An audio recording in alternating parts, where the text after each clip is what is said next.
Corrigeons cet exercice dans lequel tous les triangles représentés sont équilatéraux et on doit rechercher un vecteur égal à chacune des sommes données sans ajouter de points sur la figure. Alors pour la première somme, quand on calcule GF moins BF, c'est comme si on additionnait les vecteurs GF plus FB et grâce à la relation de Schall, on n'a même pas besoin de regarder le schéma pour savoir qu'on obtient le vecteur GB. Ensuite, EF plus 2HD.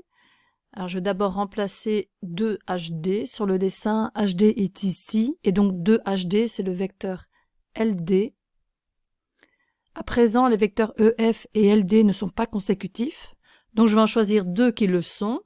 Mes deux vecteurs égaux à EF et LD. Et donc, je vais par exemple remplacer le vecteur EF par KL. EF et KL sont les mêmes.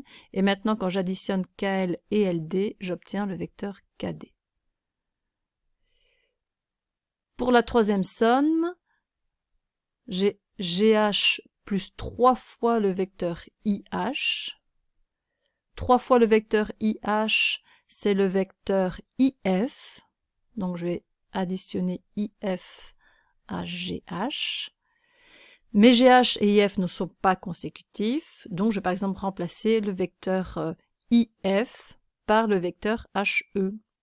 Donc je dois calculer GH plus HE et j'obtiens le vecteur GE. Donc je dois toujours m'arranger pour que les vecteurs soient consécutifs.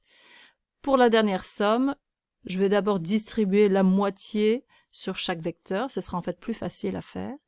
La moitié de KA plus la moitié de EI, plus la moitié de LD.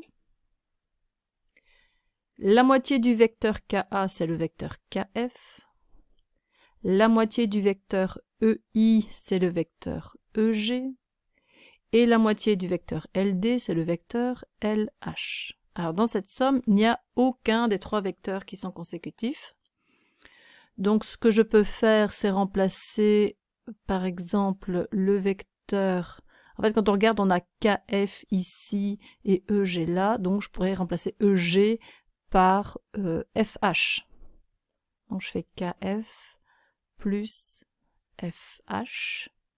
Donc cette somme-là me donne KH, mais il ne faut pas oublier qu'il y avait ici plus le vecteur LH, et donc je vais m'arranger à nouveau pour que KH et LH soient consécutifs. Alors KH est ici, et un vecteur égal à LH, c'est HD. Finalement, je calcule KH plus HD, ce qui donne le vecteur KD.